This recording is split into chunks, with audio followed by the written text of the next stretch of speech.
여러분들 우리는 지금 믿음 생활을 하고 있습니다. 하나님을 믿는다고 할 때 여러분들 그저 하나님의 존재, 하나님이 살아계신 것을 믿어 이 정도가 문제가 아니라 하나님을 믿음 생활을 한다고 할 때는 이제 그분과의 관계가 있느냐, 이게 굉장히 중요한 개념인 줄로 압니다. 어떤 면에서 저는 김연아를 굉장히 좋아하는데요. 그 자매가 존재한다라는 사실은 믿어 의심치 않습니다. 그 믿음은 있어요. 근데 김연아 자매와 저와는 아무런 관련이 없습니다. 저 혼자만 연아 자매 생각하고 좋아할 뿐이지 그 자매는 저를 몰라요. 아무런 관계가 없는 거죠. 여러분 혹시 하나님과의 관계 가운데서 어떻습니까? 여러분 조금 더 나가서 한번 여러분들에게 한번 질문해 보고 싶은데요. 하나님이 여러분들을 사랑하신다는 것을 여러분들은 무엇으로 증명받고 있고, 하나님의 사랑을 여러분들은 어떤 방식으로 확신하고 계신지를 한번 묻고 싶습니다. 어떤 사람들은 이렇게 대답합니다. 많은 성도들이 하나님은 나를 사랑하셔서 모든 환난 가운데서 지켜주시고, 내가 기도하면 응답해 주셔서 정말로 형통케 하여 주시고, 정말로 건강케 해주시고, 또한 풍성한 삶을 살도록 해주신다라는 식으로 하나님의 사랑하심의 증명을 이 땅에서 잘 풀림과 형통함과 건강의 문제로 이렇게 바라볼 때가 참 많은 것 같습니다. 여러분들 저도 마찬가지였습니다. 그런데 말입니다. 여러분들 한번 물어봅시다. 정말로 만일 그렇다면 교회 다니는 사람들, 하나님의 사랑을 받는다는 성도들이 교회 안 다니는 사람들보다 훨씬 더 부해야 될 것이고, 훨씬 더 오래 살아야 될 것이고, 훨씬 더 병도 안 걸려야 될 건데요. 아무리 돌아봐도 목사로서 이게 예수 믿으면 잘 풀린다라는 얘기를 할 수가 없다는 얘기입니다. 오히려 예수 믿어도 가난하고 병 걸리는 사람들도 많고요. 여러분 제가 정직하게 또 얘기하겠는데 예수 안 믿어도 부하고 장수하는 사람들 엄청 많다라는 얘기예요. 어떤 면에서 예수를 믿는다고 해서 정말로 하나님의 사랑의 증거로 우리가 생각하고 있는 그런 현세적인 축복들이 우리에게 주어진다라는 가능성이, 불신자들이 그러한 복을 누리는 가능성이나 별반 다를 바가 없다는 얘기입니다. 그럼에도 불구하고 우리는 자꾸 하나님의 사랑을, 내가 기도했더니 남자친구가 생겼어. 나를 정말 사랑하시나 봐. 내가 기도했더니 취업을 했어. 나를 정말 사랑하시나 봐. 막 이렇게 여러분들 생각할 수 있겠죠. 그러나 여러분들 그것은 또 반박할 수 있어요. 예수 믿기 전과 예수 믿은 후에 우리의 삶이 정말로 예수 믿은 다음에 더 형통해졌고, 예수 믿은 다음에 더 건강해졌나요? 근데 제가 늘 얘기하지 않습니까? 15년 전만 해도 저는 차태현이었습니다.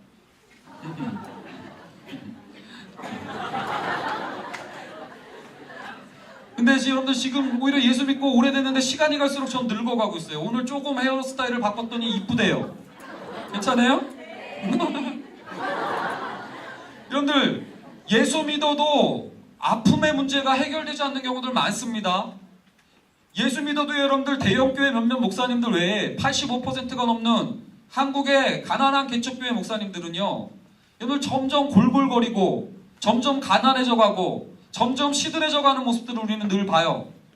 예수 믿는다고 해서 현세적으로 바꿔지는 거, 그럴 가능성, 예수 안 믿는 사람이 좋아질 가능성이나 이건 역시 별반 차이 없습니다. 그런데 우리는 예수 믿으면 그렇게 될까봐 기도 한번 열심히 해봐 이러면서 교회 다니고 있는지도 모르겠어요. 여러분들 지금 졸면 안 됩니다. 저 또 이단될 수 있어요. 그러니까 잘 들으셔야 돼요. 여러분 그럼에도 불구하고 우리 주변에는 종종 간증하는 사람들이 있죠. 예수 믿었더니 뭐 잘 됐다, 하나님이 평강을 주셨다, 예수 믿었더니 병 고쳤다, 이런 얘기를 하는 분들이, 간증자들이 종종 있습니다. 저는 그분들의 간증이 100% 진실이고 사실이라는 사실을 믿어 의심치 않습니다. 그분들은 정말로 기도해서 그러한 응답들을 받은 분들이 있어요. 그러나 저는 목사로서 또 얘기합니다. 아무리 열심히 기도했어도 그런 응답 전혀 못 받고 신앙생활하는 분들도 그렇게 간증하는 만큼 아니면 더 많습니다. 그런 면에서 여러분들 하나님의 사랑을 이 땅에서 얼마나 잘 풀리느냐, 이 땅에서 얼마나 건강하느냐, 이 땅에서 얼마나 형통케 되느냐에서 찾는다면 여러분들 그것은 오히려 애매모호한 신앙에 우리를 가두어 두게 될 것이 뻔할 수밖에 없어요. 교회 다니는 게 확신으로 신앙생활을 하는 게 아니죠. 왜요? 현세적인 축복은 예수 안 믿는 사람들도 많이 받는걸요. 뭘. 심지어는 너무 열심히 기도하고 하시는 권사님들조차도 막 사업이 망하고 막 망한 것도 힘든데 막 자녀는 교통사고 당하고 그것만으로도 힘든데 자기는 또 암에 걸리고 이런 경우들이 있는데요. 그러다 보니까 사람들이 이렇게 생각합니다. 신앙생활을 이렇게 믿기는 믿어야 되는데 하나님이 나를 사랑하신다고 해서 막 찬양할 때는 뭐 하나님 사랑의 눈으로 막 이러고 막 너의 신음까지 들어주시고 막 이러고 막 내 이름 아시죠? 막 이렇게 찬양을 하지만 사실 하나님의 사랑을 그렇게 확증받지 못한 채 애매모호한 채로 이게 안 사랑하는 것 같아. 나는 다른 사람은 사랑하는 것 같은데 나는 좀 덜 사랑하는 것 같다고 하면서 또 안 믿으면 또 벌 받을 것 같아가지고 어정쩡하게 이도저도 아닌 이렇게 신앙생활하는 분들이 굉장히 많다라는 거죠. 이처럼 하나님의 사랑의 확증을 여러분들 현세적인 축복에서 찾는다는 거 굉장히 위험할 수 있다는 거예요. 또 어떤 분은요, 하나님의 사랑을 어떻게 확인하냐면 주관적인 느낌에서 찾으려고 하는 분들이 계십니다. 가령 어느 날 갑자기 마음이 뜨거워졌다. 어느 날 갑자기 가슴이 설레었다. 어느 날 갑자기 울컥했다라는 마음의 느낌, 주관적인 느낌을 가지고 어머, 하나님이 날 사랑하시나 봐. 근데 내가 늘 하는 얘기지만요, 저는 진짜 아이유 자매만 생각해도 가슴이 좋아요. 여러분들, 어떤 면에서 주관적인 느낌으로 하나님의 사랑을 확증하는 것은 굉장히 어폐가 있다는 거예요. 언제 바뀔지도 모르고요. 제가 몇 년 전에 설교할 때는 연하자매였어요. 요즘 좀 아이유로 조금 바뀐 거죠. 여러분들 근데요, 한번 생각해 봅시다. 아버지의 사랑, 진짜 친아버지, 육신의 아버지의 사랑을 생각할 때 여러분, 저는 우리 아버지가 저를 사랑한다는 것을 믿어 의심치 않습니다만은 우리 아버지의 사랑을 떠올릴 때 제가 우리 아버지가 날 사랑한다고 해서 내 가슴이 설레이거나 아버지가 나를 사랑하는 것 때문에 내 마음이 뜨거워지거나 그런 적이 거의 없습니다.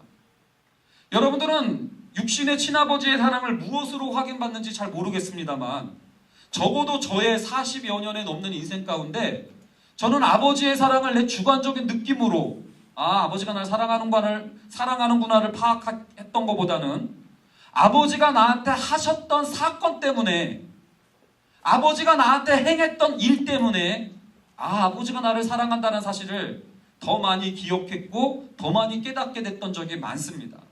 일례로 내가 종종 얘기하는데요. 전 중2 때의 사건을 잊지 못합니다. 저는 중학교 2학년 때 여러분들 굉장히 작은 키로 한겨레 신문을 돌렸습니다. 둔촌동 주공아파트 그 단지에 엘리베이터도 없는 5층짜리 아파트를요. 그 한겨레 신문을 새벽에 일어나서 450부를 돌리고 다녔던 게 중학교 2학년 때 저였습니다. 왜 신문을 돌렸느냐? 중학교 2학년 때 저는 질풍노도의 시기였고요. 빨리 집을 나가고 싶다. 저의 목표는 돈 벌어서 월세, 자취방을 구하는 게 목표였습니다. 중2 때요.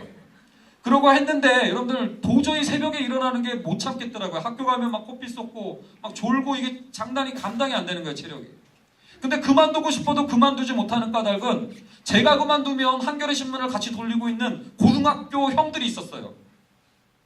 그 형들이 내 신문을 돌려야 돼요. 450부를. 그러면 어떻게 될까요? 저는 제가 그만두면 그분들한테 맞아요. 그래서 저는 힘듦에도 불구하고 한겨레 신문을 꾸역꾸역 돌리러 다녔습니다. 그때 저희 아버지가 개척교회 목사님이셨는데요. 어느 날 제가 맞춰놓은 알람을요 끄셨어요. 내 허락도 안 받고. 그리고 아버지가 교회 봉고차를 끌고 한겨레 신문사를 찾아갔습니다.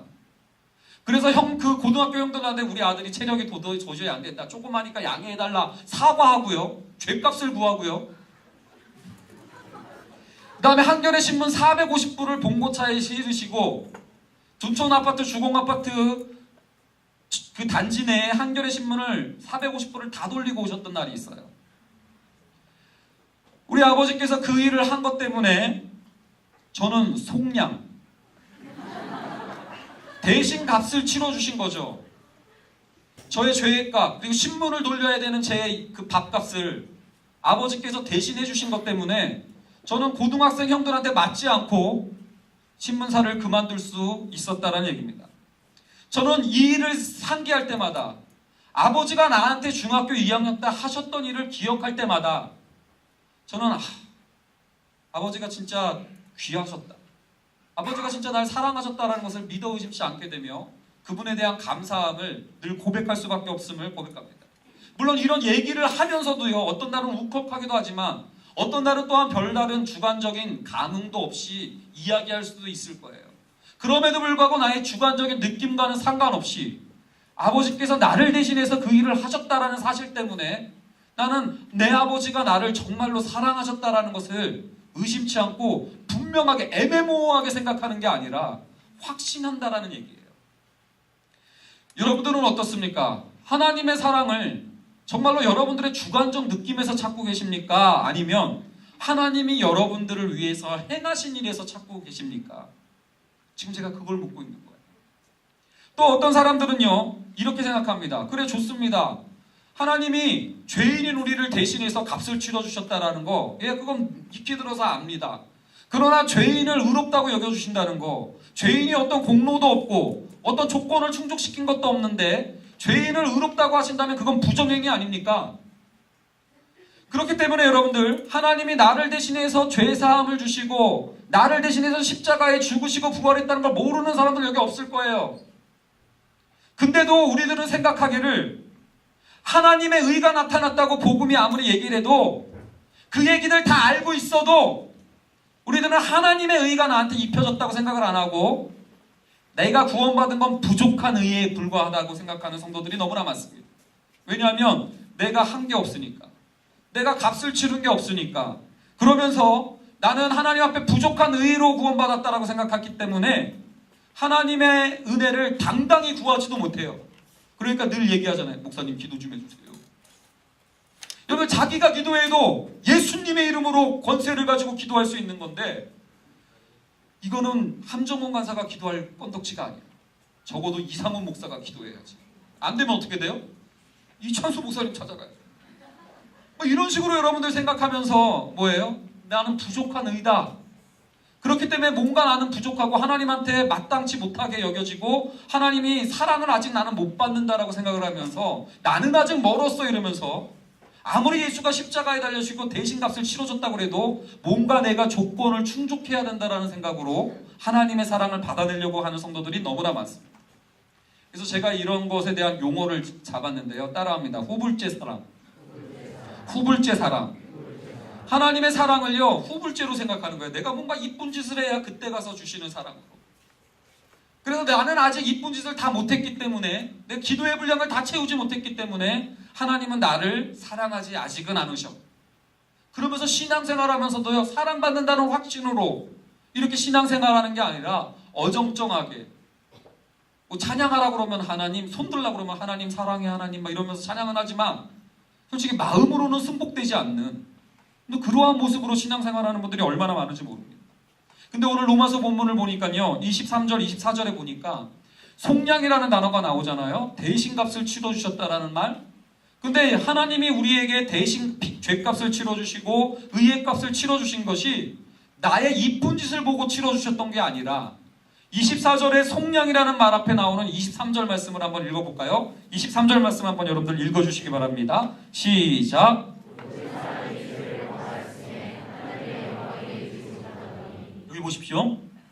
누구의 값을 대신 치러주시냐면 이쁜 짓 한 사람이 아니었어요. 모든 사람이 죄를 범하여서 영광에도 미치지 못하는 사람들, 영광에 미치지 못했던 면에서 이쁜 사람이 아니고 영광스럽고 존귀한 존재가 아니라 시시한 자들을 위해서 값을 먼저 대신 치러주셨다는 겁니다. 뿐만 아니라 25절을 보면은요, 그의 피로써 믿음으로 말미암는 화목제물로 세웠다라는 표현이 나오는데요.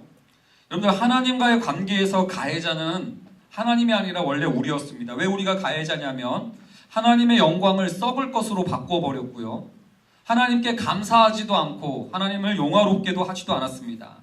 오히려 우리는 교회는 다녔는지 모르지만 마음에 하나님 두기를 싫어했고요, 자기중심적으로 살아가는 탐심으로 오히려 내가 하나님이 돼서 하나님을 부렸습니다. 왜 안 도와줘요? 내가 여태까지 한 게 얼만데 뭐냐고 이러면서 하나님을 이렇게 부리면서 탐심의 종교인이 돼가고 있었던 우리들의 모습을 로마서 1, 2장은 보여줬습니다. 그 결과로 우리들은 하나님을 욕되게 했던 사람들이에요. 여러분들, 화목제물, 하나님의 진노를 누그러뜨리는 화목제물은 그런 면에서 내가 드렸어야 됩니다. 내가 하나님 앞에 하나님의 진노를 누그러뜨리는 화목제물로 내가 바쳐져야 되는 건데, 오히려 오늘 성경 본문 보니까 하나님이 사랑하는 독생자를 화목제물로 보내셨다라는 이야기가 나오고 있습니다. 여러분들, 지금 저는 세 가지를 이야기했습니다. 여러분들 언제 세 가지 얘기했어? 그렇죠? 근데 제가 다시 한번 정리를 해보자면, 첫 번째는 여러분들, 하나님의 사랑을 현세적인 복에서 찾는 성도들이 많다는 거예요. 그러나 그 결과는 애매모호한 신앙에 빠집니다. 두 번째는요, 하나님의 사랑을 주관적인 느낌과 체험에서 찾으려고 합니다. 그러나 하나님의 사랑은 하나님이 행하신 일, 그것을 보셔야 되는 거고요. 주관적인 느낌에서 하나님의 사랑을 확증받으려면 늘 변할 수밖에 없다는 거예요. 흔들릴 수밖에 없고 시간이 갈수록 시들어질 수밖에 없어요. 세 번째, 마지막으로 얘기했던 건 뭐냐면, 하나님의 사랑을 조건을 충족한 다음에야 받을 수 있다고 생각을 하는 겁니다. 그러나 오늘 우리가 읽은 로마서 말씀은요, 하나님의 사랑을 여러분들 이렇게 현세적인 축복이나 주관적인 느낌이나 어떤 조건을 충족시켜서 받는 것이 아니라, 복음에는 하나님의 의가 나타났다는 얘기로 하나님이 사랑을 다른 방식으로 소개해주고 있는 장면이 바로 오늘 본문이라는 생각이 들어요. 자, 따라합니다. 복음에는 하나님의 의가 나타났다. 우리는 의라고 얘기하니까 하나님 홀로 도덕적인 우월감을 느끼는 것으로 의를 생각하고 있는지도 모르겠습니다. 그러나 여러분들, 복음은 관계다라고 제가 계속해서 설교하는 문맥에서 하나님의 의가 나타났다는 표현은 뭐냐면 관계적인 용어예요. 여러분, 이게 왜 관계적인 용어냐면, 여러분, 관계를 맺을 때요, 불의하고 의롭지 못하면 신뢰를 못합니다. 서로 그렇기 때문에 여러분들, 불의한 관계 가운데는 여러분들 관계가 깨어질 수밖에 없어요. 근데 복음에는 하나님의 의가 나타났다는 건데요, 이 복음이 우리에게 하나님의 사랑을 보여주는 까닭은 뭐냐면, 지금 로마서 3장 21절 말씀을 한번 읽어보기를 원하는데요. 3장 21절 말씀 한번 읽겠습니다. 시작. 지금 방언 터진 거죠? 이제는 율법 외에 하나님의 의가 나타났다는 표현이 나와요. 여러분들, 율법 안에 나타났으면 어떻게 됐을까요? 율법 안에 의가 나타난다면 이런 표현입니다. 율법의 방식은 뭐였냐면, 내가 모든 율법을 항상 지킴으로 의로워지는 게 율법의 방식이에요. 따라합니다. 내가 모든 율법을 항상 지킴으로 의로워지는 거예요. 근데 여러분들, 율법 외의 방식은 뭐냐면요, 내가 모든 율법을 항상 지켜서 하나님의 사랑을 받는다는 개념이랑 다른 방식이라는 거예요. 근데 여러분들, 그런데 율법 안 지켜도 그러면 그냥 지킨 걸로 쳐주겠다, 이 개념이 아니에요. 그래서 여러분들, 제가 소개를 하는데요, 율법에 나타난 하나님의 의는 뭐냐면 이렇게 정리할 수 있습니다. 주님께서 모든 율법을 항상 지켜주셨다. 근데 이 차이를 보실 수 있어야 됩니다. 주님이여, 나를 대신해서 모든 율법을 항상 지켜주셨던 죄가 없으신 분인데요, 죄 없으신 분이 아까 저희 아버지가 나를 대신해서 한겨레 신문을 돌리러 가셨던 것처럼, 그리고 그 고등학교 형님들한테 죄값을 구하고 사과를 했던 것처럼, 우리가 지었던 죄에 대해서 그리스도가 죄값을 치르십니다. 그게 바로 예수 그리스도의 십자가 사건이었죠. 뿐만 아니라 여러분들, 우리 아버지가 나를 대신해서 그냥 인사만 하고 올 게 아니라 450불을 돌렸어야 됐어요. 그 역할을 감당했어야 되는 것처럼 주님도 나를 대신해서 의로운 삶을 사실 필요가 있었다라는 거예요. 그래서 여러분들, 복음이 계속 설명해 주는 것은요, 굉장히 중요한 핵심은 뭐냐면 다른 게 아닙니다. 내가 아닌 하나님으로 다시 돌리는 거예요. 내가 해내는 어떤 주관적인 느낌에서 주께서 하신 일로, 내가 이루어낸 조건이 아니라 주께서 이루어내신 의로 돌이키는 것, 이것이 여러분들 복음을 믿는 믿음인 줄로 믿습니다. 여러분, 근데 이제 여기서 여러분들 한 가지 마지막으로 살펴볼 게 있는데, 그건 뭐냐면, 복음이 이렇게 주님께서 나를 대신해 주셨다는 사실을 여러분들 강력하게 잘 인정하셔야 돼요. 이 복음이 나를 대신해 준다는 것이 그냥 그걸로 쳐줄게, 이 정도가 아니라는 겁니다. 광해라는 영화 보셨습니까? 광해라는 영화 보면 이병헌이 그 광해군을 대신하기 위해서 생긴 게 비슷해야 됐었고요, 말투를 비슷하게 만듭니다. 노력을 하죠. 품행을 맞춰야 됩니다. 대신하기 위해서는 여러분들 이런 조건들이 필요한 거예요. 우리 아버지께서 한겨레 신문을 나를 대신해서 돌릴 수 있었던 때에도 제가 분석을 해보니까 세 가지 조건이 있었는데 아버지가 세 가지 조건을 다 충족시켰더라고요. 첫 번째는 나를 대신하려면 우리 아버지가 나를 대신해주는 사람이 나랑 관련이 있어야 됩니다. 우리 아버지는 내 아버지였고 가족이었다라는 관련성이 있었죠. 만약에 내가 한겨레 신문을 안 나갔는데 나랑 전혀 관련 없는 어떤 아줌마가 신문을 돌리러 갔다. 나를 결코 대신해 줄 수가 없어요. 그 아줌마 일자리를 새로 확보했던 것 뿐이죠. 이해가 되시나요? 기분 좋은데요? 이해된다니까? 두 번째는요. 우리 아버지가 나를 대신할 때 죄값, 그러니까 사과를 해야 될 뿐만 아니라 그분들이 요구하는 어떤 그 요구 조건 있잖아요. 신문 450부를 돌려야 된다. 이거를 충족시켜야 돼요. 아버지께서는 그거를 다 하셨어요. 그렇기 때문에 나를 대신할 수 있었어요. 만약 우리 아버지가 딱 가서 미안해 그러고 450부 안 돌리고 왔으면 어떻게 됐을까요?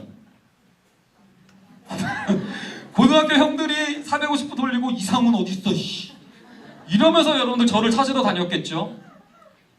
그 역할을 임무를 수행했어야 나를 대신해 줄 수 있는 거예요.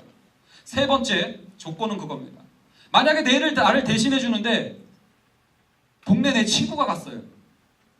그래서 대신했다고 치면은 여러분들 그것은 믿을 좀 아리까리합니다. 근데 내 수준의 사람이 간 게 아니라 나보다 레벨이 높죠. 고등학교 형들보다도 레벨이 높은 어르신이 갔죠. 그러니까 여러분들 그 어르신의 권위 때문에 대신할 수 있는 것을 받아들여지는 여러분들 그 세 가지 조건이 있었어요. 근데 여러분들 이해를 못하는 것 같아서 제가 또 한 번에 대신했던 경험을 얘기를 하겠습니다. 동네에서 어떤 깡패를 만났어요. 맞고 있었어요. 제가 맞고 있었어요. 근데 그때 문득 떠올랐던 게 키가 180이 넘는 우리 친형, 우리 형. 우리 형은 또 싸움도 잘했어요. 그래서 형이 생각나가지고 친구가 맞고 있는 동안에 이걸 대신해달라는 마음으로 형을 불러왔어요. 나랑 관련돼 있다라는 조건은 충족을 해요. 근데 임무 수행 실패. 임무 수행을 왜 실패했느냐? 세 번째 조건이 어긋났기 때문이에요. 깡패가 우리 형 선배였어요. 그렇기 때문에 여러분들 이 조건이 충족이 안 돼가지고 나를 대신 못하고 형도 같이 맞았더라는. 그래서 나는 형한테 집에 가서 또 맞았더라는. 여러분 근데요. 주님의 복음을 보니까 주님이 우리를 대신하기 위해서 얼마나 피와 땀을 흘리셨는지를 보게 됩니다. 우리랑 관련을 갖기 위해서요. 예수님께서 하나님의 영광을 버리고 지워버리고 사람을 입으시는데요. 사람과 관련되려고 어디서부터 어디까지 관련을 시키는지 아십니까? 잉태되는 순간의 기록부터 죽음에 이르기까지의 기록을 다 담고 있습니다. 시작부터 끝까지의 모든 관련성을 얻기 위해서 여러분들 원래 위인들은요 잉태되는 거 그렇게 별로 얘기 안 하고요. 그 다음에 뱃속에서 10개월 동안 안 있어요. 웬만하면. 그런 성인들은 대부분 알계열 뭐 이렇게 알에서 태어난다든지 무슨 이렇게 신비한 동물에서 점치되는 거지 여자의 그냥 그 뱃속에서 이렇게 있지 않는데 우리랑 관련시키려고 여러분들 하나님이신 그분이 여자의 뱃속에서 10개월을 있습니다. 태어나자마자 여러분들 석가모니는요 태어나자마자 세 발자국을 걸음마를 하세요. 태어나자마자 말도 아닌데 그러면서 말도 하죠. 옹알이도 아닙니다. 천상천하 유아덕죠. 이게 태어나자마자 석가께서 하신 말씀이에요. 근데 우리 예수님은요 어떻게 태어나셨을까요? 걸으셨을까요? 말구유에 눕혀 있대잖아요. 여러분 그리고 울었어요. 응애. 근데 여기서 또 퀴즈. 사람들이 이렇게 생각합니다. 예수님이 하나님으로 태어나가지고 다 알고 있는데 이때는 울은 타임이고 응애 이때는 젖을 먹어야 된다. 그걸 다 알고 막 이렇게 했다고 그러는데 여러분 그렇지 않습니다.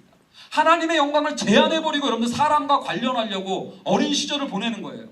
여러분들 예수님이라고 어렸을 때부터 숫자도 안 가르쳐줬는데 2, 2는 4, 2, 4, 8, 2, 8에 16 이거 다 외웠을까요? 어렵죠? 어려울 거 없어요. 여러분들 예수님도 지혜가 자라고 키가 자라고 이랬다라는 기록이 나와요. 예수님이 여러분들 완전 우리랑 연결되려고 예수님도 지혜가 제한됐던 거예요. 왜요? 우리랑 관련 맺는 그분의 몸부림이었던 겁니다. 30년 동안 여러분들 목수의 아들로 무명의 나사렛이라는 촌동네에서 거기에 무슨 선한 사람이 나오겠느냐? 그걸 꿋꿋이 어기면 여러분들 지키면서 그 자리를 아버지를 대신해서 막 손에 못질을 하다가 자기도 배기도 하고 그러셨겠죠. 머리 둘 것도 없었대요. 여러분들 집 없는 자들의 서름을 누구보다도 잘 아시죠. 그리고 우리 33세 조이스가 될 때까지 우리랑 관련을 맺으시려고 여러분들 이렇게 주님 이렇게 평생을 사시는 거예요. 죽을 때도 여러분들 보십시오. 그냥 여러분들 죽었다라고 얘기하지 않아요. 예수님의 죽음이 육체적인 죽음임을 기록하려고 성경은 칼로 찔렀을 때 물과 피가 나왔다는 얘기를 씁니다. 뭐예요? 우리랑 관련을 맺으시려고 그분이 사람으로서 사셨던 생을 보라는 거예요. 나를 대신하려고 그분이 그 수십 년을 보내셨다라는 사실입니다. 여러분들의 주관적인 느낌이 아니라 그분이 그 30여 년을 보냈던 것을 한번 떠올려 보시고 그 이야기를 여러분 한번 믿어보시면 어떨까요? 뿐만 아니라 여러분 두 번째, 그분은 죄가 없으셔야 된다는 임무가 있으셨어요. 왜냐하면 그분이 죄가 있었으면 따라합니다. 죄의 싹은 사망. 죄의 싹은 사망. 그분이 죄가 있었으면 그건 자기 죄 때문에 죽는 거예요. 그분은 우리의 죄값을 대신할 수가 없는 거죠. 자기 죄 때문에 죽는 거니까. 그렇기 때문에 그분은 연약한 인간의 몸을 입고요. 하나님이신 그분이 얼마든지 율법을 초월해서 지킬 수 있지만 인간의 몸을 입었기 때문에 여기서 퀴즈. 그분도 배고프면 식욕이라는 탐심이 나타나는 거예요. 그래서 여러분들 우물가의 여인 요한복음 4장 보면은요. 자기 목말릴 때 대낮에 제자들은 먹을 거 구해오라고 시켜요. 그리고 자기만 혼자 우물가에 앉아. 그리고 여자한테 혼자 물 좀 달라. 여러분들 주님도 여러분들 이렇게 인간의 몸을 입었기 때문에 식욕, 성욕 이런 것들의 유혹과 그런 것들이 없지 않았었다는 거예요. 그럼에도 불구하고 임무 수행은 뭐냐면 우리를 대신하기 위해서 죄가 없어야 될 뿐만 아니라 그뿐만 아니라 하나님의 율법이 요구했던 신분 450부를 돌려야 된다는 임무처럼 모든 율법을 항상 지켜야 된다는 이 하나님 율법의 요구를 그분은 지켰어야 됩니다. 그래서 여러분들 그분이 심한 통곡과 눈물로 새벽마다 깨워서 기도했던 게 뭐냐면 나이 들면 아침잠이 없어서 그랬던 게 아니라 그분도 여러분들 우리를 대신하기 위한 그분의 몸부림이었다는 사실을 볼 필요가 있어요. 여러분들 근데 우리 이렇게 생각할 수 있습니다. 근데 내가 예수님을 봤나? 그분이 죄 안 짓고 모든 율법을 항상 지켰다는 것을 어떻게 증명받나? 여러분 근데요 부활이 그걸 증명하는 거예요. 부활 보십시오. 죄의 싹은 사망인데요 죽지 않았어요. 이 얘기는 뭐냐면 그분이 죄가 1.1의 길에도 있었으면 그분은 부활하지 못합니다. 왜냐면 그분의 죄 때문에 죽는 거기 때문에 그래요. 근데 여러분 부활이라는 것을 통해서 우리가 딱 확신받는 건 뭐냐면 적어도 이분이 그의 평생 가운데 죄 없는 삶을 사셨구나를 딱 부활 때문에 애매하게 믿는 게 아니에요. 확신하게 되는 거예요. 그렇기 때문에 여러분들 죄 없는 자가 죽었다는 것 때문에 나를 대신한 죽음이구나라는 것도 알 수 있죠. 그 자기 죄 때문에 죽은 게 아니라 우리를 대신해서 죽었던 죄임을 여러분 부활해서 우리는 증명받을 수 있었다라는 얘기입니다. 여러분들 그렇기 때문에요. 예수 그리스도의 생애와 그분의 십자가와 부활을 보니까 그분이 오셔서 나의 죄값을 대신해서 십자가에서 죽었어요. 그게 바로 화목제물이라는 의미입니다. 하나님의 진노 가운데 내가 죽었어야 되는데 그분이 대신 죽습니다. 십자가에서.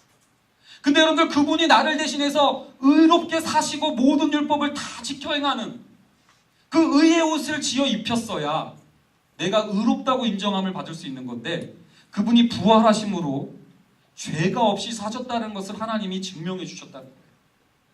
뿐만 아니라 여러분들 나를 위한 화목제물로 그분이 죽습니다. 근데 그분은 하나님 앞에 우리를 대신하는 화목제물로 제사를 드린다고 죽었는데 만약에 다시 안 살아났다면 어떻게 됐을까요? 하나님이 예수님의 화목제사를 안 받아준 거 아니겠습니까? 원래 구약의 제사장들이 제사 드릴 때 짐승에다가 백성들의 죄를 전가하고 그 제물을 바칩니다. 근데 하나님이 연락해주지 않는 제사일 때는 제사장을 함께 죽여버리기도 했어요. 근데 여러분들 예수님의 제사, 그 화목제사를 보니까요. 예수님이 죽여버린 것으로 끝난 게 아니라 그분이 다시 살아났다는 것은 무슨 의미입니까? 예수님이 나를 대신해서 화목제사를 드린 그것이 하나님 앞에 연락됐다라는 결정적인 증거예요. 그렇기 때문에 여러분들 지금부터는 부족한 의가 아닙니다. 예수님이 나를 대신했던 그 은혜가 나한테 하나님의 의가 나타나서 입혀줬다라는 사실로 믿을 필요가 있는 거죠. 마지막 세 번째 조건은 뭐였습니까? 우리 형이 맞았던 건 뭐예요? 자격이 안 됐던 거예요. 선배한테 후배가 가니 안 되죠. 우리 아버지가 나를 대신할 수 있었던 건 뭐예요? 어르신이었기 때문이었어요. 만약에 예수가 하나님이 아니었다면 그냥 예수님 당시 몇 사람, 예수님 지인들이나 혜택을 누릴 수 있었을 터인데, 여러분들 예수님이 하나님의 보혈이셨기에, 하나님이셨기에 그분의 피가, 그분의 생명값이 오늘 우리 모두를 다 대신할 수 있는 그런 가치 있는 피였은 줄로 여러분들 믿으시기를 바랍니다. 어떤 면에서 또한 예수님이 그럼 하나님임을 뭘로 증명할래? 근데 이것도 역시 부활이 증명합니다. 저는요 실질적으로 정신병자 한 명을 만난 적이 있었고요. 실질적으로 그 정신병자가 자기도 부활한다고 주장하는 사람을 본 적도 있었어요. 그러한 정신병자를 제어하다가 딱이 맞아 본 적도 있고요. 근데 여러분들 정말로 자기가 죽었다가 살아난다는 이야기를 하는 사람들 정신병원 가면 많이 있어요. 또요 자기가 부활했다고 살아난다고 주장하는 사람들 사이비 교주들 보면 많이 있습니다. 그래서 실질적으로 제가 신대원 다닐 때 용인에 2000년대인가요? 언제 이런 뉴스가 나온 적이 있습니다. 용인의 한 목사님이 성도들한테 자기를 죽이라고 했어요. 자기가 부활한다고. 성도들이 순종했어요. 목사를 죽였습니다. 50일 만에 발견됐어요. 그리고 뉴스에 나왔습니다. 여기서 퀴즈. 그 목사님은 부활해서 뉴스에 나왔을까요? 시체로 나왔을까요? 시체로 나왔어요. 여러분 근데 정말로 그분이 살아있을 때 얘기한 것처럼 내가 부활한다고 했고 죽음을 깨트린다고 하는데 진짜 부활한 게 사실이라면 여러분 이분은 사이비 교주도 아니고 정신병자도 아니고 미치광이나 거짓말도 아니고 여러분 그분은 진짜 하나님 아니시겠습니까? 예수님은 복음은 우리에게 하나님의 의가 나타났다고 얘기합니다. 하나님과 우리의 관계를 회복시키고 의로운 사랑으로 다시 연결시켜주는 것들이 나타났다고 얘기해요. 어떻게 해요? 예수께서 우리를 위해서 모든 율법을 항상 지키시는 대신해 주시는 은혜로 대신해 주시는 것을 위해서 그분은 사람으로 30여 년의 삶을 피와 땀으로 사셨다는 거고요. 그분은 죄 없는 삶을 연약한 인간의 몸으로 모든 율법을 항상 지키는 삶을 사셨다는 은혜를 보셔야 되고요. 부활하심으로 하나님이셨던 그분이 그러셨구나라는 사실을 여러분들은 이 부활절을 맞아서 복음을 통해서 확인하셨으면 좋겠습니다. 마지막으로 묻습니다. 여러분들의 믿음의 근거는 뭡니까? 현세적인 축복입니까? 결국 불신자들이 잘 풀리는 것이나 예수 믿고 열심히 기도해서 잘 풀리는 것이나 가능성은 비슷해요. 그거 몰랐습니까? 너무 충격적인가요? 목사가 이렇게 얘기하니까? 비슷한 가능성이에요. 여러분 그것 때문에 여러분 여태까지 예수님 믿었습니까? 여러분 또 두 번째예요. 주관적인 느낌 때문에 여기까지 온 거예요 늘? 그리고 여러분들한테 물을게요. 예수 믿은 지 3년 이상 되신 분들 늘 그렇게 가슴이 뜨겁던가요?